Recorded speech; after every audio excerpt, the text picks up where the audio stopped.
voudrais que je parle une seconde à ton carnet. Vas-y. Voilà, cher carnet, comme dirait l'autre. Je tiens à dire que nous allons chez Claude Carrez, Radio des Chrétiens de France. Voilà, ex-Radio Fourvière. Et Claude Carrez est quelqu'un que j'aime beaucoup. Et qui fait depuis des années des entretiens avec les cinéastes qui passent à Lyon, pas n'importe lequel. Et il s'est constitué une collection d'entretiens d'une heure. On a beaucoup de temps, la radio c'est un luxe. Il prend le temps. Donc c'est quelqu'un qui prend le temps de l'échange, qui prend le temps de l'écoute, qui est quelqu'un d'une très grande humanité, d'une très grande intelligence des œuvres, un vrai critique. On en a très peu comme ça. Personne ne connaît ses archives radiophoniques. Et ça fait combien d'années qu'il fait ça? Tu lui demanderas, moi j'ose pas, c'est presque lui demander son âge, quoi. Mais ça fait longtemps. Ça fait longtemps et il n'a pas un rapport comptable à ça. C'est-à-dire que ces collections, elles ne sont pas du tout répertoriées comme les tiennes. Il n'y a pas de numéro, il n'y a pas même d'idée de collection, parce qu'il a toujours peur de tomber dans une sorte de trac, il me manque quelqu'un, je dois faire un tel, je dois faire un tel. Mais je crois que c'est un des sujets de conversation qu'on devrait avoir tout à l'heure avec lui. Parce que la confrontation entre vos deux démarches est assez belle, parce qu'il travaille aussi pour l'histoire et les archives. Bien sûr, hein, à Radio Fourvière, il y a beaucoup de gens qui écoutent cette radio. Ça a une valeur dans le moment de la diffusion. Ne serait-ce que parce que les émetteurs de cette radio sont souvent en hauteur. Peut-être parce que c'est une radio qui tombe du ciel, je ne sais pas. En tout cas, même dans le coin le plus perdu de France, on peut écouter Radio Fourvière. On n'aura pas France Culture, mais on aura Radio des Chrétiens de France. Cela dit, quand même, c'est pas Europe 1. Donc voilà, personne ne connaît. Je suis très amusé que tu ne connaisses pas les Claude Carrez. Tous les cinéastes qui viennent à Lyon le connaissent. Alain Cavalier qui est venu présenter Le Filmeur, petit clin d'œil à ta démarche, eh bien je crois que c'était pas la première fois, c'était la troisième fois qu'il allait voir Claude Carrez, je ne garantis pas la troisième. Mais enfin, à chaque fois qu'il vient, il le rencontre, il fait le point. C'est un moment de tranquillité et puis d'échange, d'amour du cinéma aussi. C'est incroyable dans le monde des médias qu'il y ait encore des gens comme ça. J'ai pas eu l'honneur de le rencontrer, non. Voilà.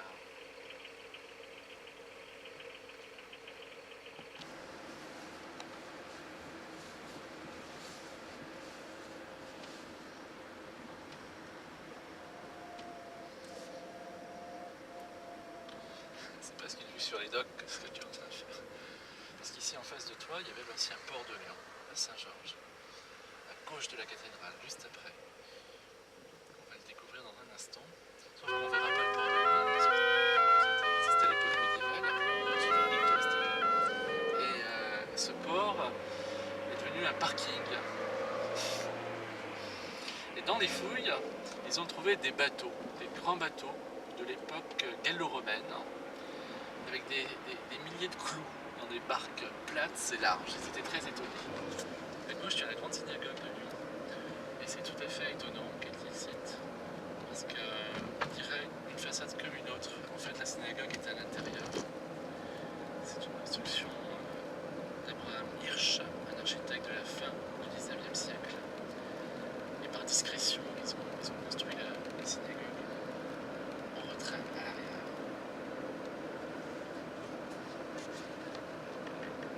Aujourd'hui, on la repère parce qu'il y a un quart de flic, parce que c'est Rosh Hashanah.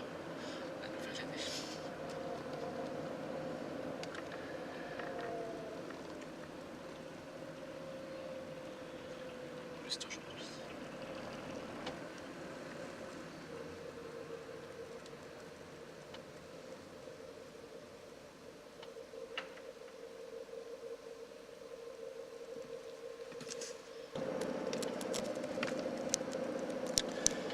Là, tu pourras lui parler de ton projet, parce que c'est quelqu'un qui est sensible au patrimoine. Je lui ai fait un petit mail pour lui dire que tu filmais Lyon.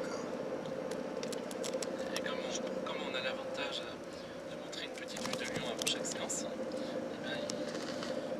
eh bien, si tu es là demain à 16h, oui, tu pourras même... Là, ça va l'étonner ton projet, comme ça étonne tout le monde.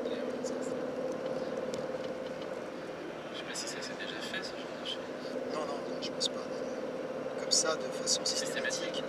Non, là, j'ai fini une ville, là, je ne sais pas si je t'en avais parlé, Saint-Marcelin dans l'Isère, qui est la ville où j'habitais mon enfance, que j'ai fini de filmer cet été. Et là, je dois attaquer le montage. Mais là, ça n'a rien à voir, il y a seulement 126 rues, tu vois. Ce qui est déjà pas mal, mais donc c'est une ville de 7000 habitants. Donc, j'essaie de filmer comme ça des villes où j'ai habité. Et la première ville que j'avais filmée, c'est Saint-Maurice, en bordure du bois de Vincennes, où j'ai habité pendant 15 ans, que j'ai filmé, mais là il y avait que 57 rues. Tu vois. Ah bon, seulement. Ouais. Tu filmes la nuit aussi? Alors, pour l'instant, j'ai filmé que le jour, mais j'espère filmer la nuit et je voudrais venir début décembre pour la fête des Lumières, faire certaines rues, La nuit. les avoir la nuit avec... Ah, mais des fois, c'est pas les mêmes rues la nuit, monsieur. c'est quoi d'autre chose? C'est sûr qu'il y a des rues nocturnes. Peut-être l'un de ces jours, l'un de ces soirs, je vais peut-être filmer des rues.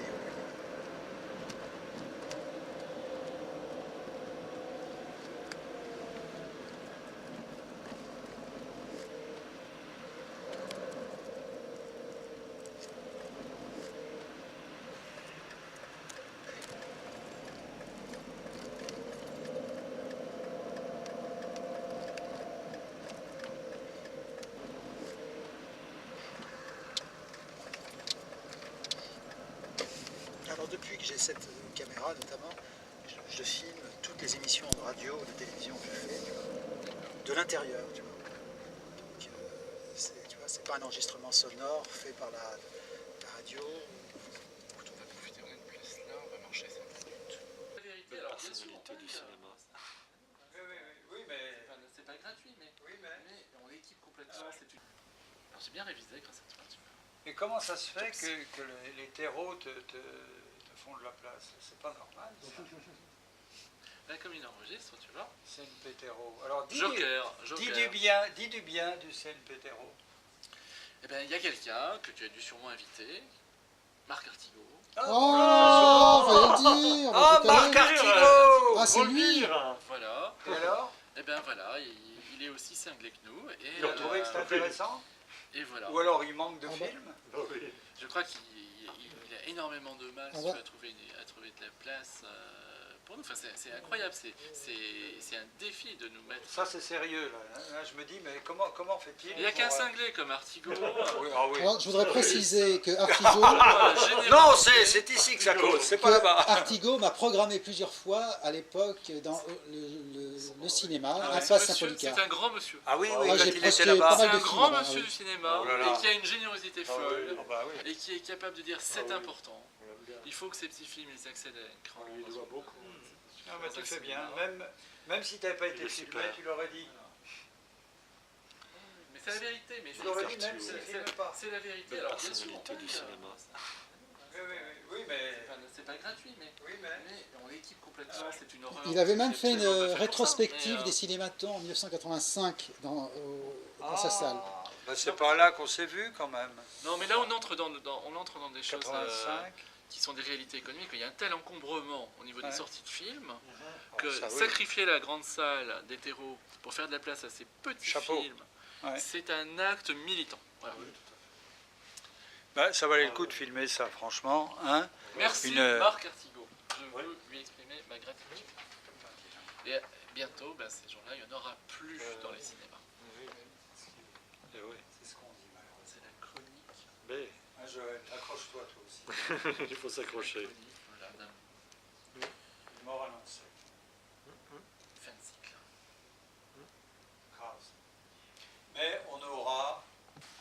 Oui, C'est Cavalier. Le filmeur. Hein? C'est le filmeur. Ah, mais ça il fait... ne faut pas taper sur la table parce qu'autrement Eh la oui, caméra risque de s'effondrer. eh oui, mais il a fait exprès parce qu'on filmait Cavalier et on ne le Oui, filmait parce que pas lui. C'était pas lui qui était filmé. Donc, Ah non, mais il est comme ça, Jacques. Ah, il aime bien quand j'ai dit Jacques. Ah, mes jeunes amis. Bon, alors on y va alors. Ah, puis il est là en plus. Né le 4 décembre 51 à Lyon, Rhône. Oh, c'est pas. Si tu veux avoir l'air sérieux, c'est. Mais tu as du mal. Hein. Joël, on y va? Eh ben, tu nous mets ta musique préférée?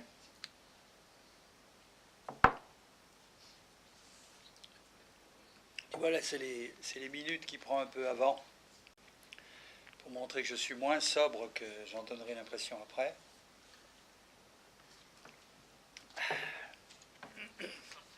Oui, très bien. J'ai le droit de sortir du champ pour aller chercher un livre.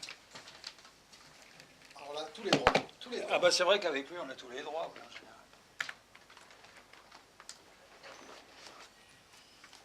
On peut faire de la pub? Oh, j'accepte, mais bon. Mais il est ancien. Oui, c'est sûr. J'ai quand même trouvé, hein, tout de suite. Hein, dès que tu m'as parlé de Gérard Courant, crac, adjugé vendu. Hein. C'est un vrai professionnel. Hein. Ça, tu sais que... Hein, donc on va passer à Rennes. Il faut dire du bien des Bretons. Hein. bah oui, disons bien des Bretons, exceptionnellement. Et puis à Bordeaux aussi. La Rochelle. Il faudra qu'on trouve des choses à dire, du bien, du bien, du bien. Hein. À Gap. Qu'est-ce que tu penses, toi? T'es pas né en Bretagne, toi? D'abord, où t'es né, toi? C'est vrai? Comment ça se fait? Clermont-Ferrand aussi. Il regarde aussi, oui. Ah oui. On a Termignon aussi. Termignon. Un jour, il y a quelqu'un qui m'a dit, j'ai dit, ça vous ennuie pas qu'on diffuse sur l'ensemble? Termignon, c'est vers. Puis il m'a dit, non, moi je voudrais Termignon au pied seulement. au pied de l'Iseran, là-bas. Bah oui, moi je connaissais pas. Ah, bah, je connais. Près de oui, Bourg-Saint-Maurice, je suis etc. allé en vélo là-bas. Des escapades cyclo. Activité professionnelle des cinématones. Quelque chose, ça. Hein. J'espère que les propriétaires de laboratoires de cinéma, il y en a davantage. Il n'y en avait qu'un à l'époque. Hein. Merci Joël.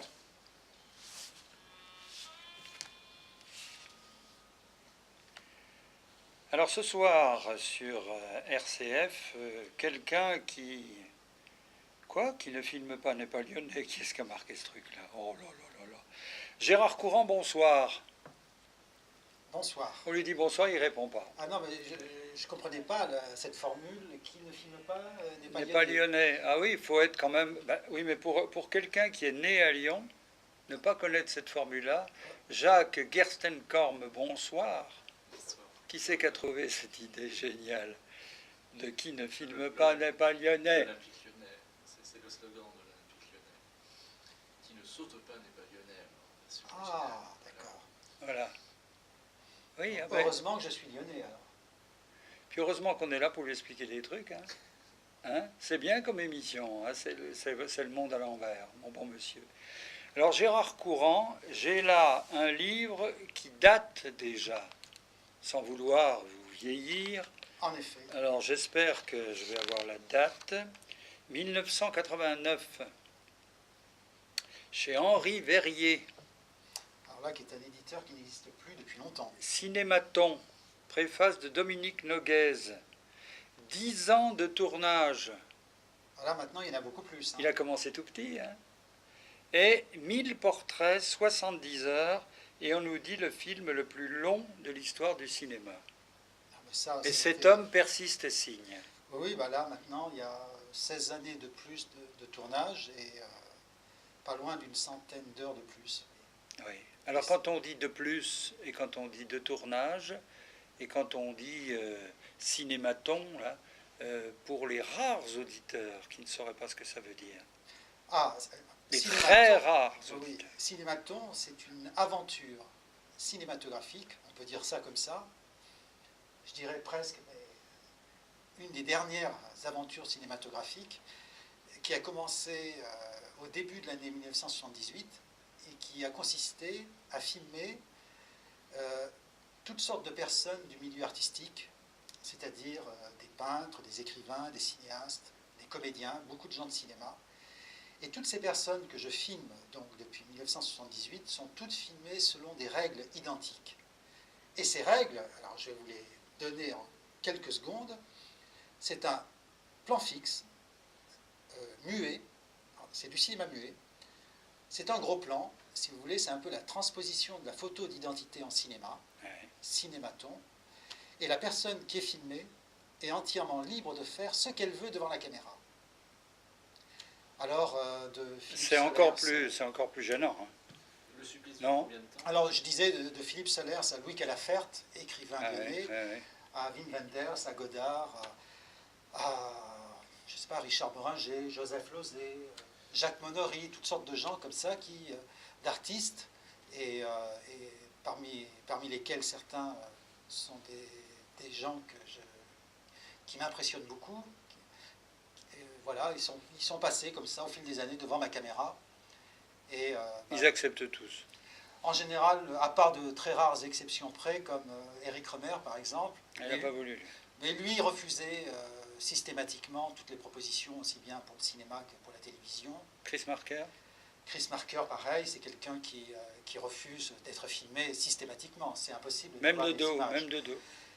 C'est impossible. On ne peut pas avoir de photos de Chris Marker. Donc, alors, Eric Romer, pour bien me montrer que ce n'était pas contre moi qu'il refusait d'être filmé, m'a proposé un rôle dans un de ses films, qui est 4 aventures de Renette et Mirabel, qu'on a filmé en 1985. Et puis pour Chris Marker, pour bien marquer sa fidélité cinématographique, en disant moi je ne peux pas être filmé, mais cinématon c'est un travail qui m'intéresse, il m'a fait un très beau dessin, et c'est un chat, et il l'a évidemment, mais il a écrit au-dessus de ce dessin « Vive les cinématous ». Oh. C'est joli. Jacques est très impressionné. Chaque cinématon dure combien de temps? Alors, on n'en a pas parlé de la durée, donc c'est un plan séquence qui dure 3 minutes et 20 secondes. C'est très long. C'est 200 secondes, et il n'y a qu'une seule prise. Et pourquoi 3 minutes? Alors, au départ, c'était tout simplement grâce à l'invention de Kodak, qui avait inventé... C'est notre page publicitaire, ils en ont bien besoin. Ils en ont besoin, peut-être. Ils ont inventé dans les années 60 une pellicule qui s'appelle le Super 8, qu'ils ont inventé en 1965. Oui. Et ce sont des cassettes qui duraient 3 minutes et 20 secondes. Et quand je me suis lancé dans cette aventure du cinématon, j'ai pris le pari de dire, voilà, une cassette est égale à un film, à un portrait d'une personnalité du monde des arts ou du spectacle. Et à chaque fois, ça sera la cassette entière. Que la personne fasse rien devant la caméra, ou qu'elle fasse plein de choses, ça sera la règle, le cahier des charges qui est identique pour tout le monde. Voilà. Alors, si la cassette avait duré 1 minute, peut-être que j'aurais fait un film d'1 minute, ça je ne sais pas. Mais il s'est révélé que cette durée fonctionnait très bien. C'est-à-dire que dès les premières projections, on s'est aperçu que c'était vraiment la bonne durée. C'est-à-dire que souvent, les personnes qui sont filmées au bout d'1 minute, 1 minute 30, elles sont un peu crispées. Puis au bout comme ça de ce temps-là, ils commencent à se laisser aller. Puis c'est là que ça s'arrête. Et c'est au moment où, souvent au bout d'1 minute 30, donc ils ont encore 2 minutes devant eux. Ben ça va, oui, donc encore du temps, les choses commencent à se décanter et ils commencent à devenir vraiment eux-mêmes. Oui, mais alors la question basique, c'est quand même pourquoi ça? Pourquoi faire? Alors les cinématons, l'objectif. Ça c'est une grande question philosophique. Hein, oui, alors vous m'en faites 4 pages, pas plus. Alors non, mais je ferai 2 réponses. Quand ce sont des gens, des artistes qui ne sont pas du tout connus, c'est un document cinématographique sur eux. Quelle notoriété soudaine. Quelquefois, c'est le seul document cinématographique sur eux. Ah oui. Et puis quand ce sont des célébrités, hein, si je filme Godard, il y a des centaines de gens qui ont filmé Godard. Mais là, je montre une autre image de ces personnes-là, parce que dans le dispositif du cinématon, elles sont obligées de se montrer d'une façon différente de ce qu'elles se montrent ailleurs, à la télévision ou au cinéma. C'est-à-dire qu'avec ces règles, le plan séquence, cinéma muet, une seule prise, elles sont obligées de se montrer d'une façon complètement différente. Elles sont obligées de faire tomber un peu les masques, et ça donne des résultats très surprenants. Et parlons aussi du contexte, hein, c'est-à-dire comment ça doit être différent d'un personnage à l'autre, même si on a l'impression que le dispositif est rigoureusement le même pour tout le monde. Mais qu'est-ce qui se passe avant, qu'est-ce qui se passe après chez Gérard Courant par rapport à chacun de ces personnages? Déjà, chaque personne que je filme, enfin c'est une palissade, mais chaque personne est différente. Oui. Donc le résultat déjà va être complètement différent. Le rapport à l'image de chaque personne est complètement différent. C'est-à-dire qu'il y a des gens qui ne supportent pas d'être filmés. D'autres, au contraire, adorent ça. Et entre ces deux cas, il y a tous les cas intermédiaires possibles, imaginables. Alors, quand on a dit ça, on a tout dit et on n'a rien dit. Mais les résultats, je dirais que chaque cinématon est différent. C'est-à-dire qu'après, on peut dresser des oui, mais ça d'accord, mais j'entends bien, ça c'est l'après. Parlons de l'avant. Bah, les minutes qui précèdent, dans quel contexte ça se fait? C'est bon comme ça, au pif? Ah, bah, il y a différents figures aussi. Parce sur qu'il rendez-vous? Il y en a qui sont longuement préparés. Il y en a beaucoup dans le livre que j'ai, là, qui est pris à Cannes ou ailleurs. Alors là ça doit être sur rendez-vous. Les rendez-vous sont pris souvent la veille et c'est fait plus rapidement. Mais En quand rafale. quand je filme, par exemple, chez moi, à Paris, quelquefois les rendez-vous sont pris longtemps à l'avance et quelquefois même des années à l'avance. Je citerai le cas de Jean-Paul Fargier, qui est un vidéaste et qui a beaucoup écrit sur l'art vidéo. Et je lui avais proposé en 1980 d'être filmé. Il m'avait dit très bien sûr, ça m'intéresse beaucoup, mais je ferai le cinématon quand j'aurai une idée. Bon, je le revois 6 mois après, il me dit oui, je pense à ton cinématon, mais là, j'ai pas d'idée. Et pendant 10 ans, chaque fois que je le croisais, ça arrivait une fois ou deux par an. Oh, les idées chez Fargier, c'est rare. Hein. Voilà, alors ça devenait un gag. C'est pas de ma faute, c'est lui qui nous le dit. Attendez, ça devenait un gag entre nous. À chaque fois, il me disait non, j'ai pas encore d'idée, mais dès que j'en ai une, je te promets qu'on le fera. Et un jour, c'était en 1991, c'était à un mariage d'un ami commun. Il vient me voir en me disant c'est bon, j'ai une idée, on tourne quand tu veux. Dans la semaine suivante, on a fait enfin son cinématon. Et je pense qu'il a eu raison d'attendre, parce que dans son cinématon, il y a tout son vécu. Il a réussi à faire passer tout son vécu, sa famille, plein de choses. Par exemple, entre-temps, son père était mort. Entre-temps, il avait hérité de la vigne, je crois, dans le Gard. Il faisait son propre vin. Et donc, il a inclus tout ça dans son cinématon. On a filmé dans sa cave, il déguste son vin. Que des choses qu'il n'aurait jamais pu faire 10 ans avant. Le fait d'avoir attendu fait que son cinématon est vraiment étonnant parce qu'il porte en lui son histoire à lui et presque l'histoire de sa famille aussi. C'est très très émouvant aussi. Mais toujours plan fixe? Toujours plan fixe. Les règles du cinématon sont identiques depuis le premier cinématon qui a été filmé le 7 février 1978. Le plan est fixe. La durée est la même pour tout le monde, c'est 3 minutes 20, c'est mieux pour tout le monde. Je ne comprends pas Fargier, comment il a fait? Ah ben Fargier, il s'est déjà fait filmer dans sa cave déjà. Bon, d'accord. On voit que c'est une cave, il y a une atmosphère, tout ça. Ouais. Il boit son vin qu'il a fabriqué lui-même. Sa vigne héritée de son père. Et tout ça, il arrive à faire passer par plein de petits détails. Sans parole? Sans parole, hein, par des mimiques, par son âme, il arrive à faire passer des choses qui sont très fortes. C'est-à-dire qu'il y a une réaction souvent des spectateurs à la sortie des salles de projection des cinématons, donc le cinématon est muet, et il y a des gens qui viennent vers moi qui me disent « Oh là là, mais un tel ou une telle, mais c'est incroyable, mais qu'est-ce que c'est lui ou qu'est-ce que c'est elle ?» Alors que pourtant, il n'y a pas la parole. Mais le dispositif du cinématon fait que les gens sont obligés de faire tomber le masque à un moment donné, ils sont obligés de se révéler vraiment. Et il y a une part d'eux-mêmes qui est plus ou moins importante qui arrive à passer. Et souvent, c'est vrai que ça impressionne des personnes qui les connaissent bien personnellement. Ils se disent, mais c'est incroyable, quoi. C'est tellement lui, quoi. Alors, quand on est filmé dans des conditions particulières avec une caméra fixe, on prétend que... Alors, il faut me dire si c'est vrai. On prétend que la personne qui est filmée... essaie de s'occuper pendant la durée.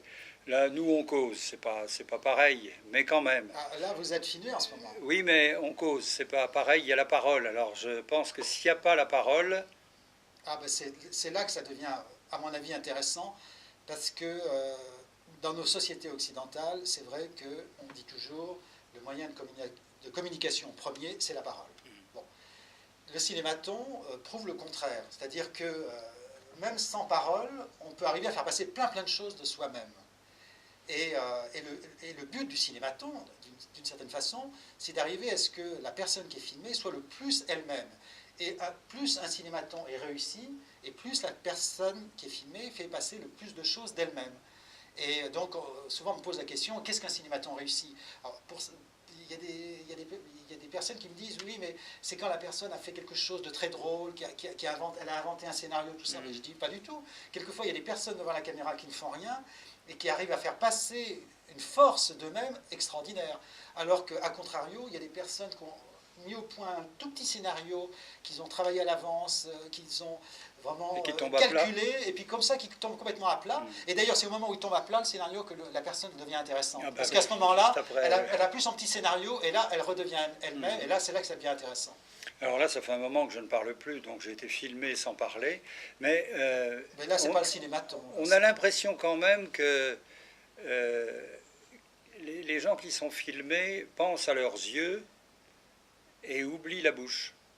Et il me semble que la bouche des gens qui ne parlent pas révèle beaucoup de choses sur les personnes. Est-ce que je suis en train de couper les cheveux en quatre là? C'est possible, mais moi j'avoue que j'ai pas... J'avais Agnès Jaoui tout de suite qui me dit l'émotion au cinéma, elle se joue avec je sais pas, il y a la bouche qui peut trembler à certains moments, qui peut ceci, qui peut cela. Et c'est vrai qu'on n'y pense pas systématiquement à la bouche dans le cinéma parlant quand les gens se taisent. Sauf que là, ce n'est pas du cinéma parlant, ce n'est même pas du cinéma muet, c'est du cinéma silencieux. Ah ouais. Et donc, il y a parfois des personnes parlent pendant leur cinématon tout en sachant que ce n'est pas enregistré. Ah ouais. Mais cela dit, par exemple, je pense à Serge Danet, qui pendant son cinématon s'amusait à prononcer certaines phrases, mais avec vraiment beaucoup de force pour que le spectateur qui voyait son cinématon puisse comprendre ce qu'il disait. Et il y a un autre cas, c'est très amusant, qui fait la même chose. Et il y a un autre réalisateur qui fait, il y a un réalisateur qui fait la même chose, mais qui dit un autre texte, c'est Roberto Benigni. Ah ouais. Et c'est très amusant parce que il y a Marx, le critique de cinéma, qui a fait un livre sur Benigni. Et il a étudié le cinématon de Benigni pour savoir ce qu'il disait. Donc il avait réussi à trouver ce qu'il disait. Alors je ne me souviens plus parce qu'il parlait en italien, mais il avait quand même réussi à comprendre. Et il m'a dit, c'est très intéressant parce que ce que dit Benigni dans son cinématon révèle plein de choses de sa personnalité et de son art. Voilà. Eh bien, quelques notes de musique de la part de Joël, et puis on continue notre conversation sur ces films très très courts. En tout cas... maintenant, ça fait 150 heures, alors c'est pas si court que ça. Le plus long des films courts, c'est ça? C'est comme ça qu'on dit? Ah, pourquoi pas, très belle formule.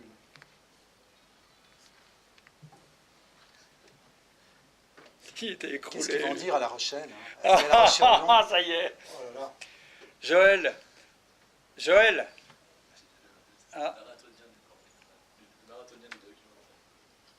Oui. C'est marrant l'histoire de Danet. Hein? Ouais, qu'il est...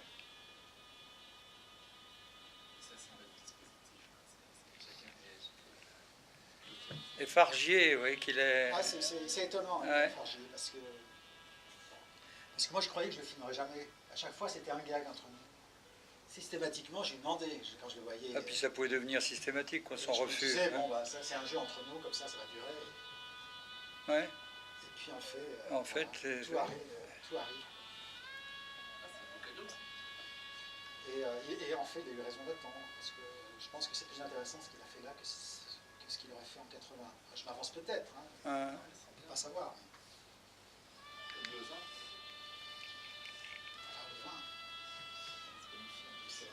C'est presque christique, le cinématon. La façon dont il déguste le vin. Alors là, j'ai même le dictionnaire Larousse du cinéma, c'est formidable, on fait de la pub. Monté à Paris, Gérard Courant participe activement à la vie alors florissante du milieu du cinéma indépendant français. Dans son œuvre multiple entre le journal et la fiction, Cœur bleu en 80, Les aventures d'Edith Hurley en 87, se détache à partir de 78 une impressionnante série d'autoportraits assistés en plan fixe de 3 minutes 25, 20-25 entre les deux, d'amis et de personnalités diverses. Alors, dépassant les 2000 et flanqués de séries conjointes, portraits de groupe, couples, lire, ces cinématons font de lui un témoin sympathique de la vie cinématographique de cette fin de siècle. Le dictionnaire Larousse fait de la littérature. Hein. Mais maintenant, on a changé de siècle. Alors, ça fait, et oui, l'aventure continue. Et l'aventure continue. Elle est sans fin et sans fond. Enfin, sans fond, il faut bien vivre. Sans fin, ben, j'espère.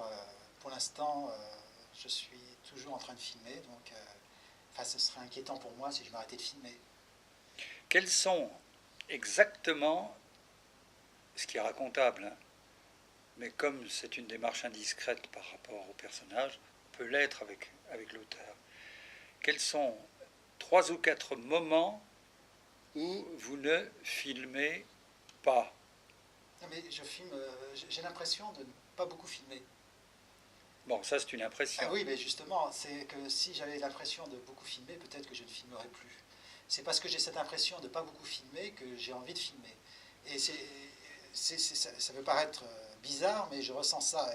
Et quand il m'arrive pendant plusieurs jours de ne pas filmer, je me dis c'est pas normal, qu'est-ce qui se passe? Et donc je suis victime de cette contradiction, de cette maladie. Cela dit, pour un Vous allez voir un toubib, non? Ah non, la meilleure façon de se soigner, c'est de filmer. En connaissant le remède, il n'y a pas de problème. Ah, voilà. Oui, oui.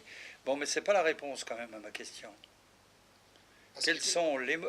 Je veux, moi, 3 ou 4 moments où systématiquement vous ne filmez jamais. Je filme jamais. Chez moi, je filme pas beaucoup, rarement. Donc je suis souvent chez moi, je ne filme pas. C'est plutôt dès que je sors de chez moi, j'ai plus tendance à filmer, beaucoup plus. Donc là, il y a un lieu précis, qui est le lieu du chez-soi, Chez auquel moi, on ne touche pas. Je filme rarement, très rarement chez Pourquoi, ça manque d'intérêt ou bien... Non, parce que c'est un endroit de... par contre, si, je mens. Je m'aperçois que je vous ai menti. Ah oui, je filme souvent l'extérieur. Ce que je vois de chez moi, je filme l'extérieur de temps en temps. Ah, voilà. Ah oui, j'ai vu un film qui est fait par vous. Ah bon? Mais ils l'ont signé Haneke. Ah oui. Ah, c'est lui qui filmait la façade de la maison de Cachet, le dernier film d'Haneke. C'est quelque chose quand même. Voilà, donc...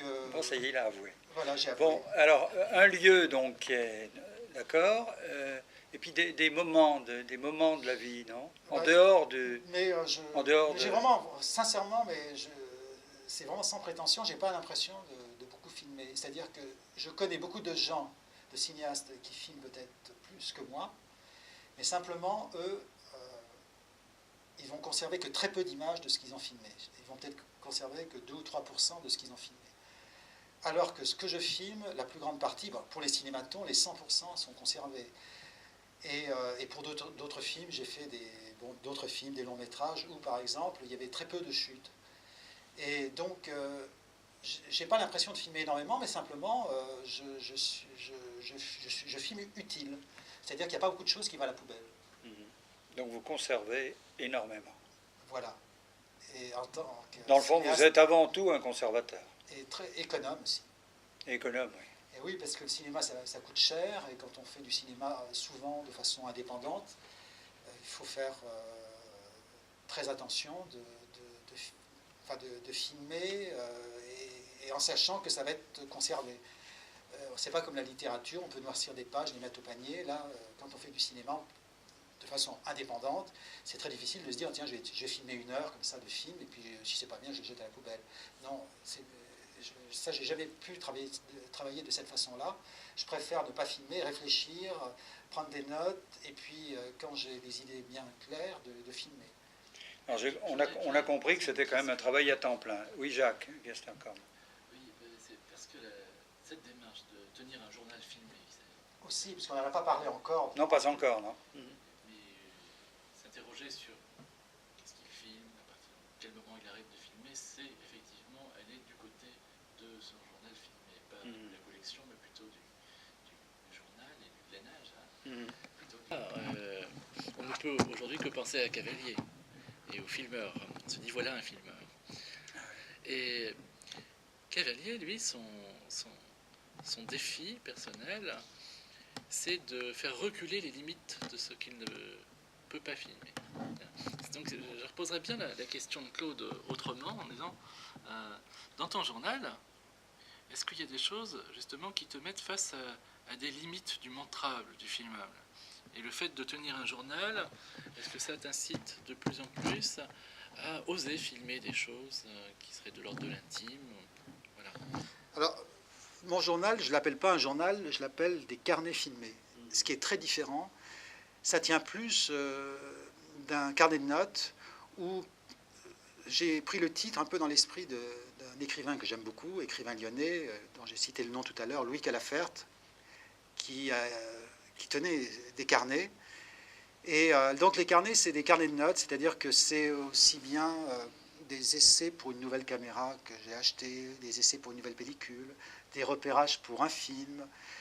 À l'occasion de voyages, bon, j'essaie de filmer comme ça des choses, un certain nombre de choses que je découvre dans des villes, dans des campagnes.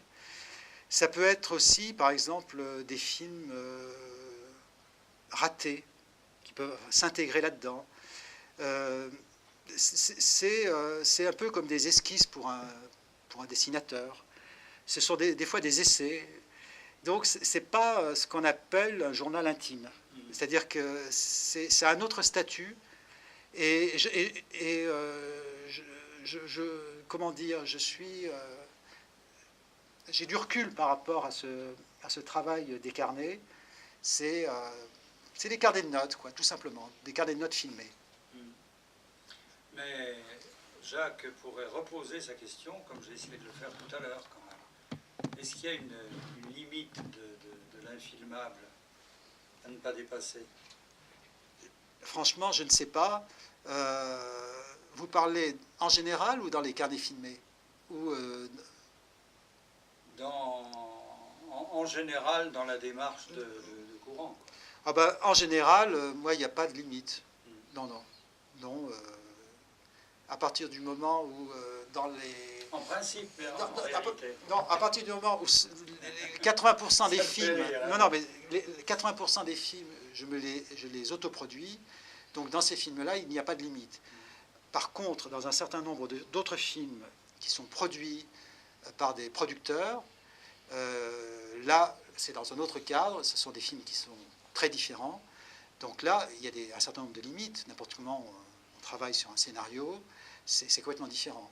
Et quand je m'autoproduis, il n'y a pas de limite. Qu'est-ce qu'on pourrait dire de la palette de vos et les autres?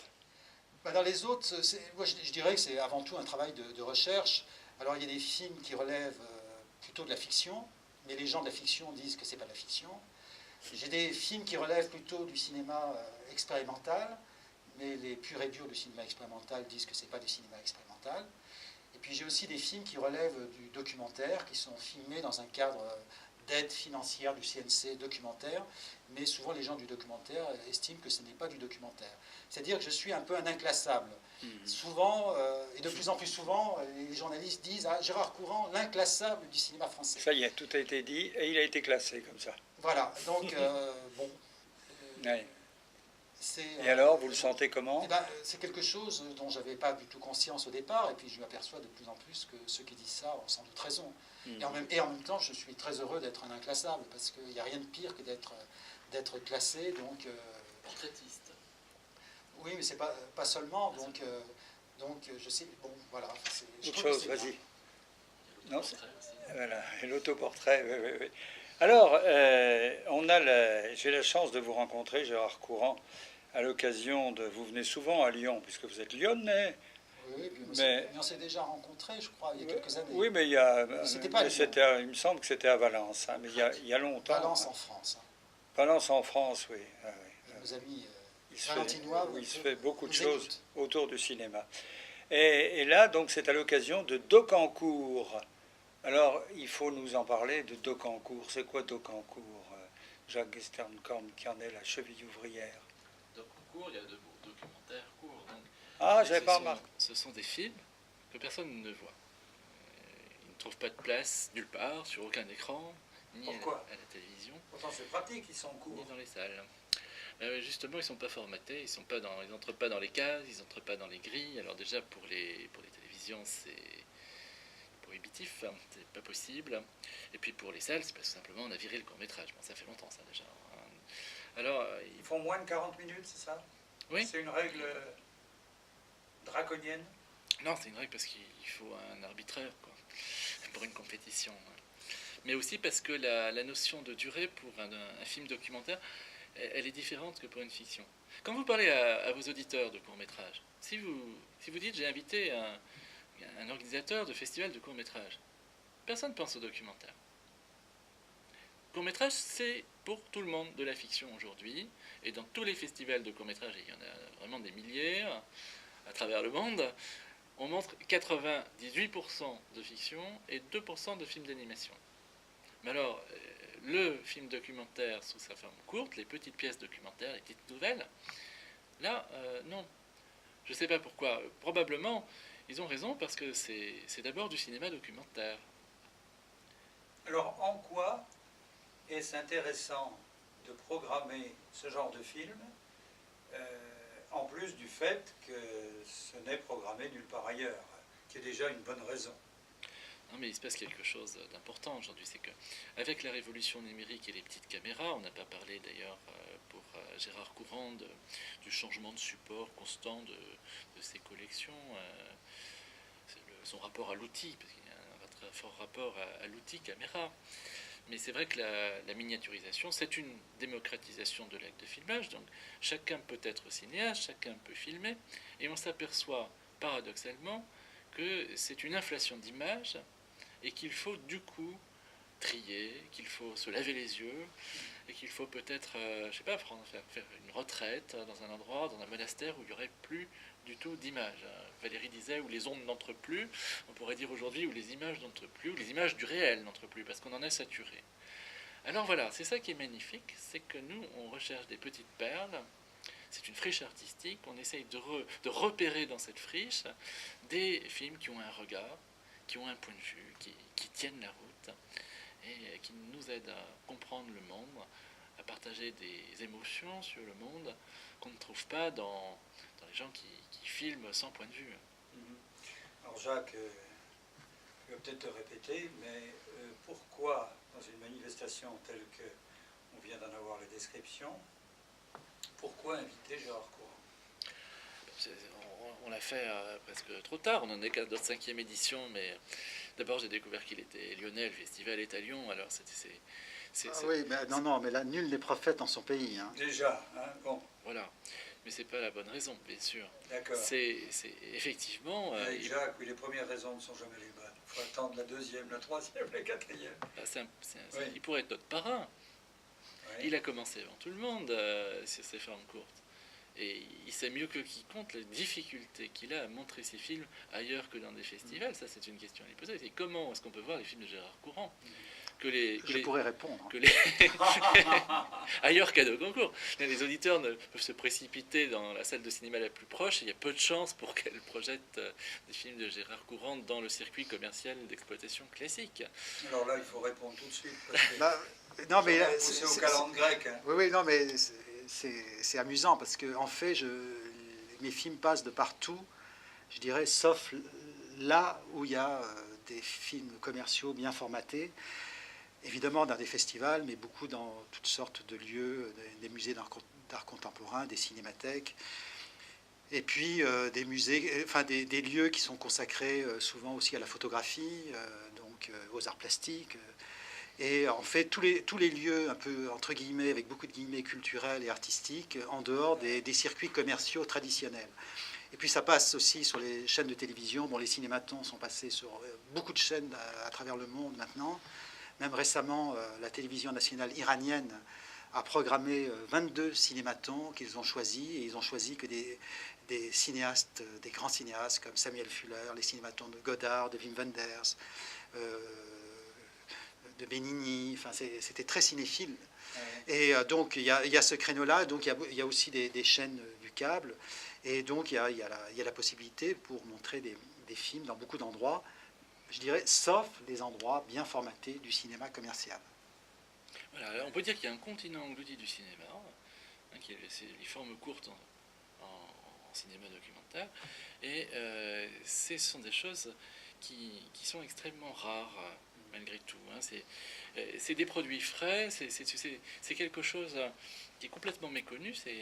Il faut faire un travail pour les repérer. Hein. Il y a des portraits, il y a des carnets de voyage, il y a quand même des genres un peu spécifiques quand on fait ce genre de durée de projet. Mais curieusement, ce sont toujours des propositions alternatives, je dirais un formatage ou un cinéma qui est dominant. C'est pour ça qu'il y a beaucoup d'énergie et il y a énormément de fraîcheur dans ces films. Mais c'est pas parce qu'on les voit pas que ça n'existe pas. La preuve, c'est que ça circule autrement. Et c'est merveilleux de contribuer à essayer de les montrer. Mais Gérard, il a de l'avance. Ça, il faut le dire aussi. C'est qu'il a maintenant une œuvre derrière lui et une reconnaissance, alors que les jeunes cinéastes qui viennent pour la première fois à un festival, et c'est un grand plaisir. On a une jeune cinéaste du Sénégal qui ouvre la compétition ce soir. C'est formidable. Elle a fait un film de 5 minutes, qui est une petite perle. Je vous raconte en 30 secondes. C'est une expérience de tatouage de la gencive. C'est une coutume africaine qui est très douloureuse. Et elle a simplement voulu montrer qu'elle était capable, elle, comme jeune femme, de maintenir la tradition. Elle a demandé à une copine de se faire tatouer la gencive. La copine, au bout de 2 minutes, elle est partie. Elle a pris sa place. Et elle a mis une musique très légère, très gaie, pour effacer toute trace de douleur. Ces 5 minutes sont très fortes. Hein. Et elle vient de Dakar pour nous montrer son premier film. Oui, Gérard Courant, les jeunes, sans vouloir vous vieillir, qui essaient de faire quelque chose aujourd'hui. Je suis un vieux cinéaste. Qu'est-ce que vous leur dites? Ah ben moi je leur dis, non, faut filmer, quoi. C'est la seule chose, s'ils ont envie de filmer, il faut surtout filmer. Maintenant, le problème, c'est que c'est un réel problème, c'est de plus en plus facile de filmer, parce que vous prenez ce qu'on appelle une mini-DV, n'importe quelle personne appuie sur le bouton, il peut faire des images. Alors, plus c'est facile de filmer, et plus c'est difficile de faire des images. Et c'est ça qui est terrible aujourd'hui. C'est vrai qu'un jeune qui a 20 ans maintenant, qui commence à filmer, je ne voudrais pas être à sa place, parce que c'est vrai que c'est tellement facile que c'est rempli de pièges pour arriver à en sortir quelque chose. Le premier piège, c'est que ça coûte pas cher, la cassette. On tourne 1 heure, 2 heures, 3 heures.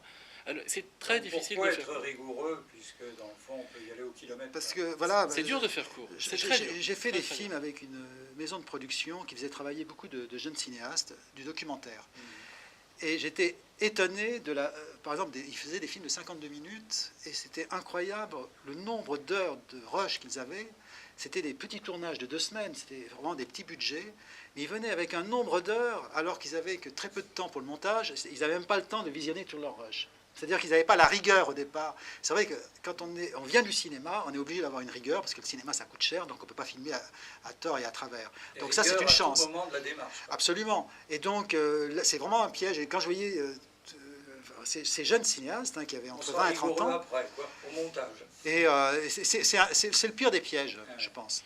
Et les opérateurs lumière, si on revient au début du cinématographe, quand ils partaient en voyage, ils pouvaient tourner 15 vues de 50 secondes sur 2 mois. Donc il ne fallait pas rater le sujet, il ne fallait pas rater la prise. C'est toute une discipline.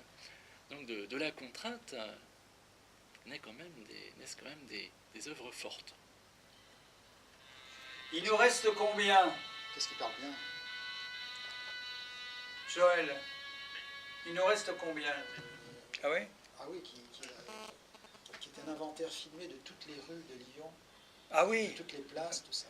Je sais pas qui, c'est toi qui m'as dit ça, non? On va en présenter quelques... C'est un travail que j'ai commencé en 2002. Et il va y avoir... donc il y a 1453 rues à Lyon, 204 places, et je filme des ponts, 24 ponts routiers. Ça, on aura 2 secondes pour en parler. Ah oui, oui, oui. Joël, donc 13 tu dis? 12. Dac.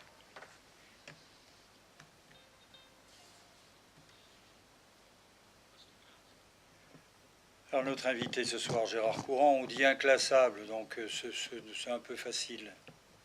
Hein? Mais c'est comme ça quand même. Hein. Mais en fait, c'est une réalité, et donc, et tant mieux. C'est tellement bien de ne pas être dans une case. Ouais. C'est un rêve pour tout artiste, je pense. Puis alors, je ne sais pas si vous le connaissez, Gérard Courant, mais vous le connaissez bien? Parce que je crois qu'en ce moment, il est en train de bricoler autour de Lyon, je ne sais pas quoi, bah, dans Lyon. Il fait un recensement, mais il est fou ce type-là. Ah oui, non, oui. Enfin, si vous le voyez, vous lui direz, moi, j'oserais pas lui dire. Hein. Oui, oui, donc c'est un film qui s'appelle Lyon, autopsie d'une grande ville. Oui. Et en sous-titre, c'est Inventaire filmé des rues, places et ponts de Lyon.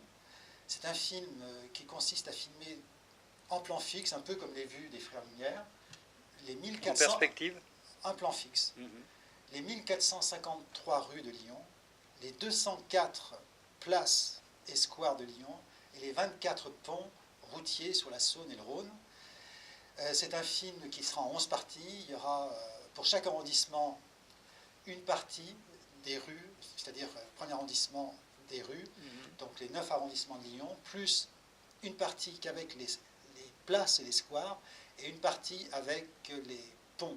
Et c'est un film, quand il sera fini, il va durer 11h30 minutes. Ah oui, voilà. C'est une bonne durée. Alors j'ai commencé ce film en 2002. Et vous en êtes où là? Et là j'en suis à 375 rues déjà. Oui, ça avance donc il vous en reste plus de 1000 rues, et puis je dois filmer aussi les 204 places et ponts, etc. Ouais. Donc c'est un travail de longue haleine, et donc ça me permet de, comme ça, de venir souvent à Lyon. Ah ben c'est toujours un prétexte. Oui, on sent bien que c'est un prétexte. Hein.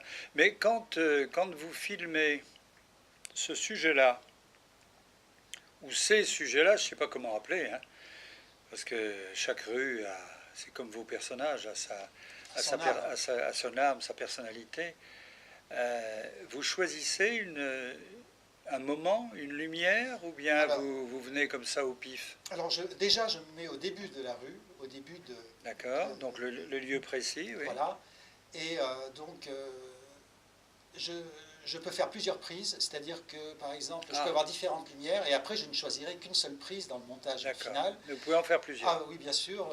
Alors qu'avec les personnages, vous n'en faites pas plusieurs, sinon d'année en année. Non, un cinématon, c'est qu'une seule prise. Sauf quand vous retrouvez le gars... Je peux refilmer quelqu'un 15 ans après, par exemple.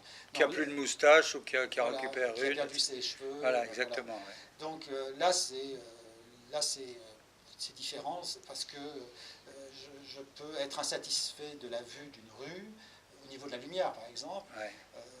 Donc dans certains cas, j'ai filmé déjà 5-6 prises pour une rue par exemple. Voilà. Quel homme. Mais je voulais simplement dire un petit mot, c'est que j'ai fini un film il n'y a pas tellement longtemps, que j'ai filmé pendant 24 ans à Burzet, le célèbre village de l'Ardèche où depuis 7 siècles, il y a une reconstitution de la Passion du Christ. Et donc je suis allé filmer chaque année entre 1980 et 2003 cette cérémonie. Et j'en ai fait un film qui s'appelle 24 Passions, où je montre ce cérémonial qui commence en 1980 et année après année. Donc on voit évoluer ce rituel. Ce sont toujours les mêmes personnages qui jouent les rôles du Christ, de Marie-Madeleine, etc., les soldats romains. Mais le rituel évolue. Alors, quand ils sont âgés, les personnages sont remplacés, mais c'est assez étonnant de voir comme ça ces personnages. Il y en a qu'on les voit pendant 20 ans, comme ça, et chaque année évoluer. Donc j'en ai fait un film qui dure 1h15. Donc pour chaque année, il y a entre 1 et 3 minutes. Voilà. Donc c'est quelque chose, une sorte de... J'ai regardé au microscope, comme ça, un événement de la planète Terre, et puis je l'ai grossi, comme ça j'en ai fait un film. Alors ce film, maintenant, il est en 35 mm. Donc il pourrait être visible dans des salles. Oui, on essaie il a été produit par les Films d'ici, et on essaie de chercher un distributeur. Voilà, donc s'il y a un distributeur qui nous écoute, qu'il sache que ce film recherche des salles. Ouais, ouais. Ben c'est bien de nous le signaler. Alors, Gérard Courant, il faudrait qu'on revienne quand même au cinématon. Parce que j'ai sous les yeux, là, quelques listes, parce que dites donc, faut voir, hein, c'est un travail quasi scientifique. Hein. Là, donc, je rappelle que c'est un ouvrage chez un éditeur qui n'existe plus. C'est déjà ancien, cet ouvrage. Il coûtait 30 francs, donc je ne me suis pas ruiné. Enfin, je sais plus combien ça vous l'avez eu à un très bon prix, parce qu'à l'époque, il coûtait 240 francs. Oh, c'est pas normal, ça ne va pas. Henri Verrier, donc c'est Gérard Courant, Cinématon, préface de Dominique Noguez, l'aurais-je suffisamment dit.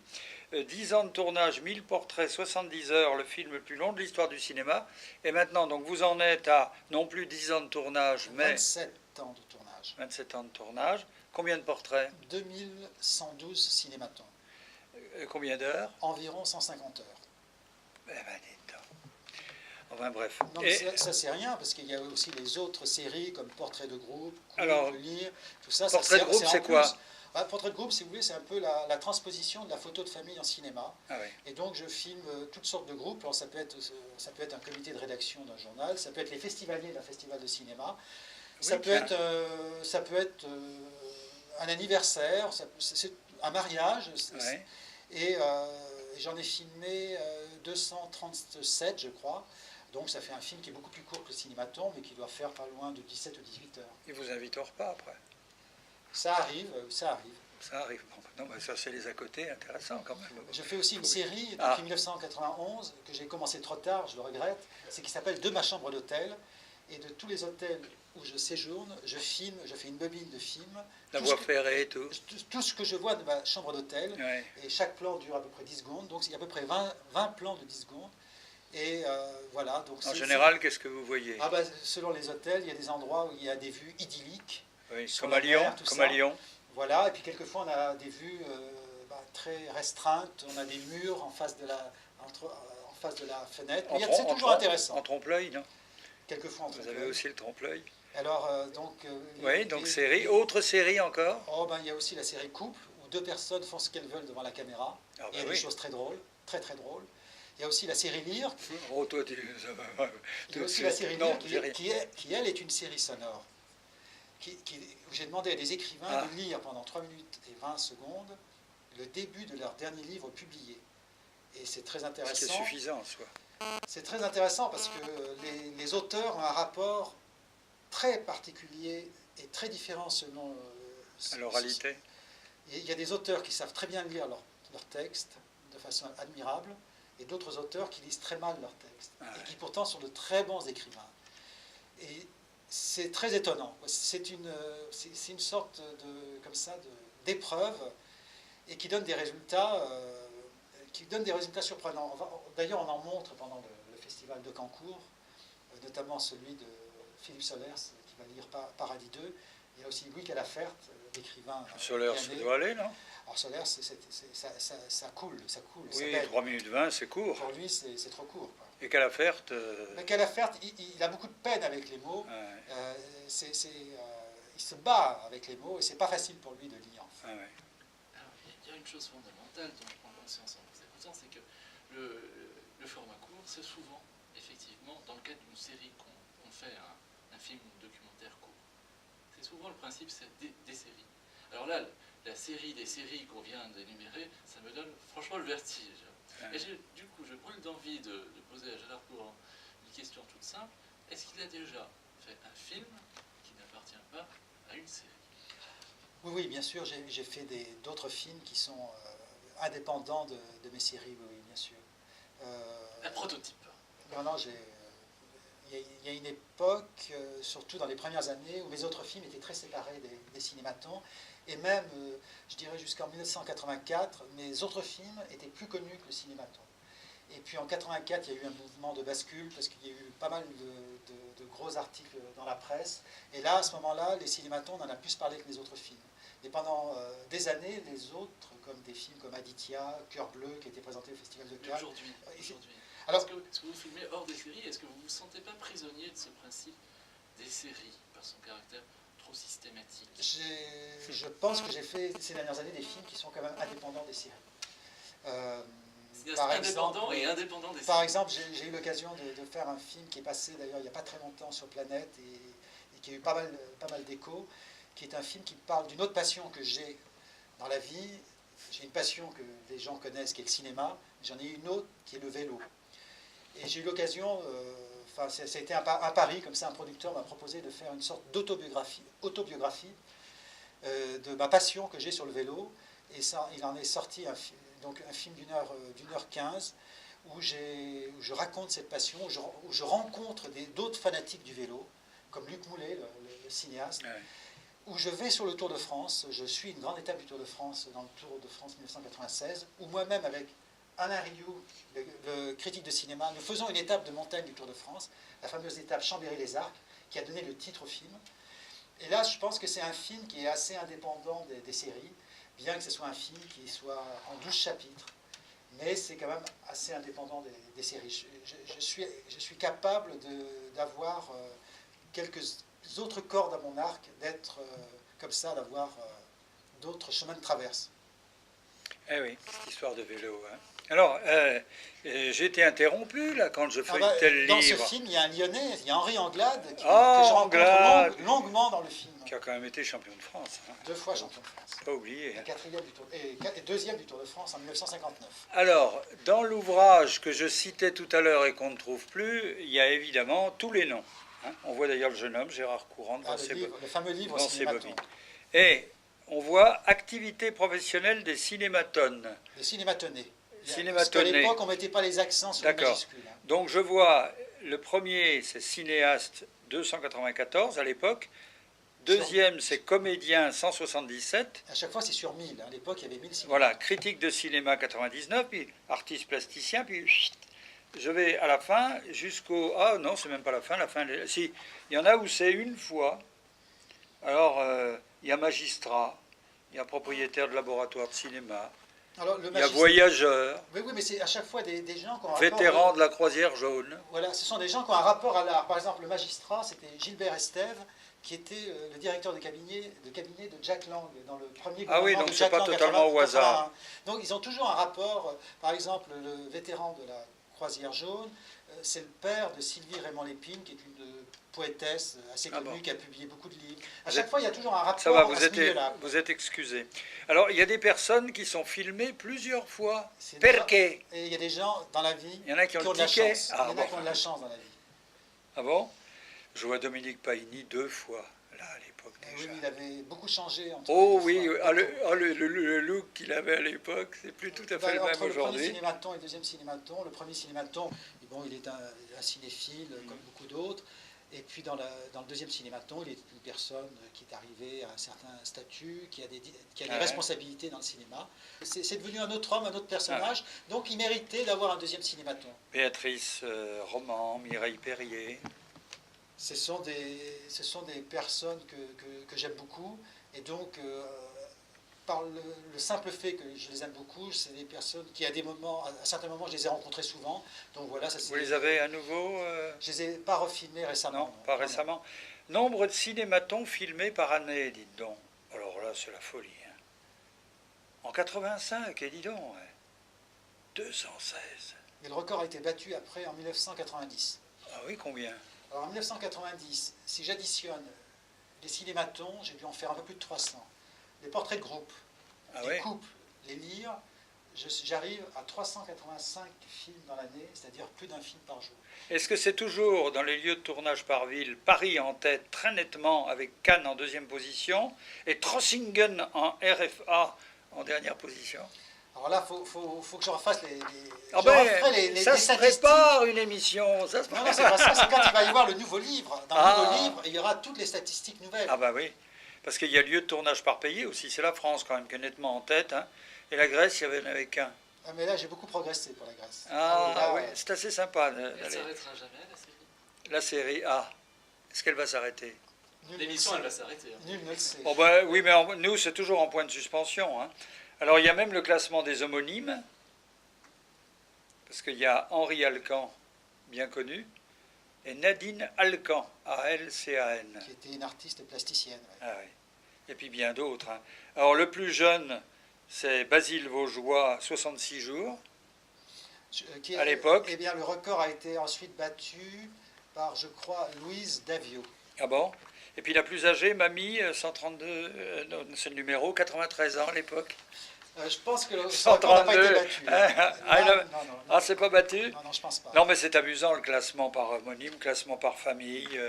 Il y a des familles favorisées, oui. Il y a des familles très artistiques où j'ai filmé beaucoup de personnes. Les familles Béraud et compagnie, attention.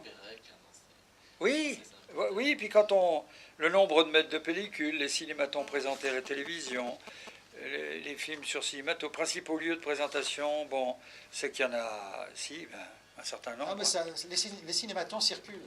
Et ils circulent aussi bien en France et à l'étranger. Et ça ne s'est jamais tari. C'est-à-dire que très vite, les cinématons ont trouvé une vitesse de croisière au niveau de la diffusion. Et voilà, et ça elle se maintient depuis. C'est-à-dire qu'il n'y a jamais eu de trou, il n'y a jamais eu de période où les cinématons n'étaient pas montrés. Ça m'est jamais arrivé de me lever un matin en me disant tiens, c'est bizarre, il n'y a pas une seule projection de cinématon qui est prévue dans les prochains mois. Non, il y a toujours, ça se réalimente sans arrêt, il y a toujours des projections prévues. Est-ce qu'il y a un cinématon de Claude Carrès prévu? Il va falloir y penser. Hein. Il va falloir y penser. Donc on Ça va, semble urgent. Ah, oui, on va se réunir, là, on va voir. Un comité. En tout cas, merci, puis longue route. Et j'étais très honoré de passer dans cette émission qui a... Ça y est, qu'est-ce qu'il va dire? Non, mais qui a... Jusque-là, il a été excellent. Non, hein. mais qui a invité, je sais, beaucoup de cinéastes que j'aime. Donc, je sais, la liste est très importante. Très importante, Et, oui. Il ne manquait... Mais non, il ne manquait pas même. Non, et j'en suis jaloux. Il est là pour la deuxième fois. Non, je voulais dire que j'étais jaloux. Ah oui? Ah oui. Ah, on n'avait pas parlé de jalousie encore. oui, là, Tiens, ça vraiment. serait le point de départ de l'émission suivante que nous ferons dans 15 ans, on a dit? Non, la dernière, c'était il y a 21 ans. Ah, donc, c'était il y a 21, ben, ça promet. Allez, merci en tout cas. Merci Jacques. Merci à toi, Claude. Merci Joël. Oui, en fait, c'est pas sérieux du tout. Hein. non, parce que lui, il m'avait dit que c'était une émission sérieuse. Alors moi, si j'avais su Bah, une émission oui. pas sérieuse, j'aurais été très sérieux.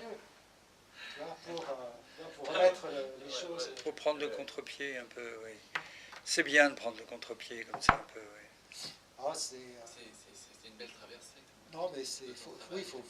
Faut quand même être Pas un peu assez sérieux de temps en temps. Oui, hein. puis en même temps, il ne faut pas l'être trop, parce qu'autrement... Parce que là, c'est vrai C'est que les trop. gens, quand vous les rencontrez, ils doivent trouver ça tellement original, curieux, que c'est plutôt du côté de l'humour qu'on voit ça. Et puis c'est Ouais. en discutant qu'on s'aperçoit que c'est beaucoup plus sérieux qu'on ne pense. Hein? Ah oui, oui, Parce oui. que le premier regard, on se dit, il est farfelu ce type. Enfin Ouais, bon, ouais. hein? Ah, c'est vrai, oui. Hein, c'est... On est plus enregistré. C'est peut-être les choses les plus intéressantes qui m'ont dit maintenant. Bah oui, c'est pour la caméra là que Ah, je l'ai d'accord. dit, hein, Ça, parce c'est- que oui, parce que pour la C'est radio, toi qui enregistre en fait. Ah oui, c'est lui qui a Je suis l'enregistreur. Quoi. Il avait oublié. il t'a enregistré, mais très peu, j'ai Si, remarqué. il a eu quand même 7-8 minutes, ce qui est déjà pas mal. Hein. Il a eu 7-8 minutes quand même. Bon, bah, C'est Non, pas- mais- Qu'est-ce que t'en mais en penses? off aussi, on t'entend. Beaucoup en off. Oui, vous aviez discuté sur quelle durée pour toi? bah, c'est toujours court, forcément. Toi, il fait 7-8 minutes, ça te va? Ah, ben t'as parlé sans Mais- doute beaucoup plus, mais moi je t'ai filmé à peu près 7-8 minutes. Parce que vous étiez entendu sur quelle durée pour toi? Il t'avait promis de te filmer combien de temps? Ah, C'est ça le truc, tu vois, Non, parce on qu'il... ne promet jamais. Hein. Ça, les cartes filmés, on ne sait pas ce qui va se passer. Ah ouais. Ça, c'est, Je vois bien, c'est très spontané. tout ça, c'est... Mais c'est vrai qu'en feuilletant ça, alors évidemment, il y a des gens qu'on ne connaît pas, quoi, Ouais, mais ouais. quand on revoit ça, on parlait de Dominique Pagnini, c'est Ah ouais, vrai que c'est c'est vrai, amusant de voir ouais. le look, ou alors le truc un peu systématique de je sais plus qui a coupé la moustache, bon, Ouais, évidemment qu'il y a changé. Bon, ça encore, mais Il y a deux choses. Hein. C'est effectivement la quantité, ça fait œuvre, le système, puis il y a aussi le temps. Quoi. C'est ça, c'est un rapport profond du cinéma au temps. ah oui, exactement. Et là, Ouais, ouais. Non, mais, il y a quelque chose qui se noue et qui fait que pour... Mais puis l'histoire du rite, là aussi, là, à propos de la passion, Ah oui, ça, c'est... alors bon, j'ai pas trop poussé, non, parce que Non, je voulais en parce parler que- parce que le film oui, mais c'est bien le dernier d'avoir film que parlé. j'ai fini, donc, parce que c'est un sujet, c'est pareil, c'est un sujet sans fond, ça. Enfin, tu vois, mais en même temps, je puits m'aperçois, sans fond. Hein. c'est marrant parce qu'on parle de la radio chrétienne de France, et c'est un film qui fait d'énormes problèmes, c'est-à-dire que avec Richard Coppens qui l'a produit, on pensait qu'on trouverait facilement à le diffuser, et en fait, Ils ont il y a un peur. blocage total. Ça leur fout Ah la ben non, trouille. mais c'est pas que ça leur fout de la trouille, C'est une caricature. Non, non, pas du tout. Non, mais c'est ils comme si prennent c'était ça tabou comme de ça. parler de la religion. Quoi. On peut parler de... Par exemple, il y a plein de films qui vont parler de l'islam, enfin, plein de films sur les Palestiniens. Dès qu'on va dans un festival du documentaire, il y a obligatoirement un film sur Ouais. la Palestine, tout ça. Là, c'est quelque chose on s'aperçoit qui est tabou. Et même Richard Coppens ne l'imaginait pas du tout au départ. Tu vois. Et on s'aperçoit qu'on a vraiment de la peine à le diffuser. Tu vois. En tout cas, moi, j'aimerais bien le voir, Et, parce que et, je trouve qu'il doit y avoir, à partir c'est de étonnant, ça, le une résultat, réflexion. C'est étonnant parce que Je sais pas sur quoi exactement, tu vois, mais quand même sur le temps, sur les individus qui mènent tout ça, sur les rites qui perdurent, et puis oui ou non, et puis si quand même. oui, le rite il bouge pratiquement Il bouge pas, Il est censé pas bouger, bon il bouge un tout petit peu. Et puis le filmage Tu te aussi. rends compte sur combien Sur 24 ans. 24 ans. Et puis le tournage est très varié aussi.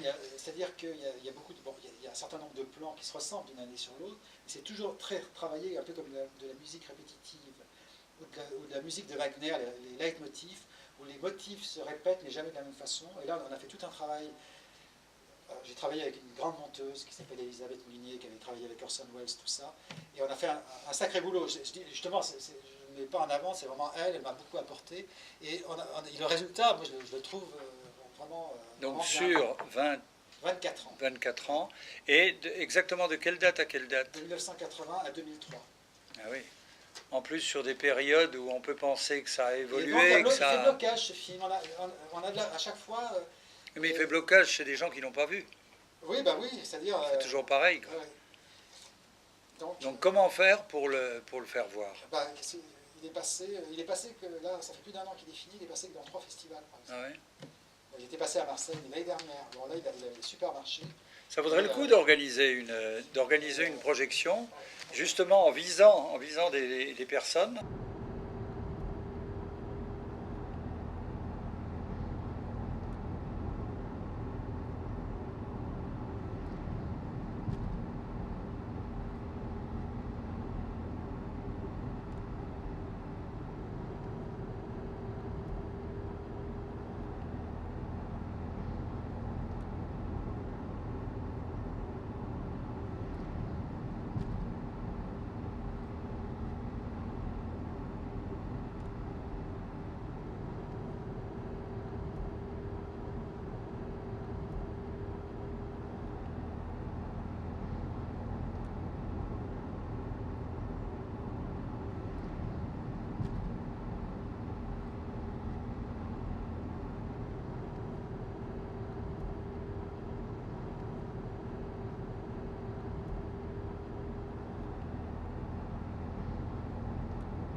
aucun souci de circulation, ni à l'aller ni au retour.